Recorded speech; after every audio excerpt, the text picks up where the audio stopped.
अभी जो आप सबको इंतजार था, मेरा सबसे छोटा, जैसे शैला बेन ने बोला पहले कि जो रामनवमी में उसका जन्म हुआ है और उसे मैं अभी उसे रिक्वेस्ट करती हूँ बोलने के लिए, अनंत मुकेश अंबानी।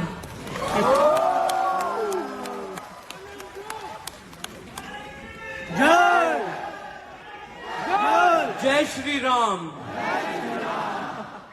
आप सबका बहुत बहुत स्वागत। आप आपके पूरे परिवारों के साथ यहाँ आए हैं। आप सबका मेरे पूरे परिवार की तरफ से स्वागत। पहले तो मैं आप सबसे मैं आप सबका शुक्रगुजार करना चाहता हूँ कि आप लोग ने इतना मेहनत की मेरे और राधिका की शादी के लिए। और यहाँ रिलायंस के बहुत सारे कर्मचारी मौजूद हैं।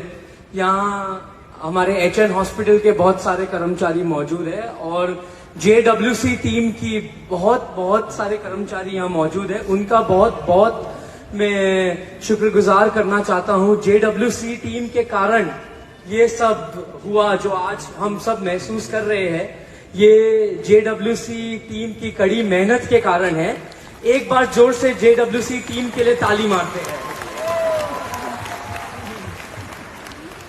यहाँ एंटीलिया के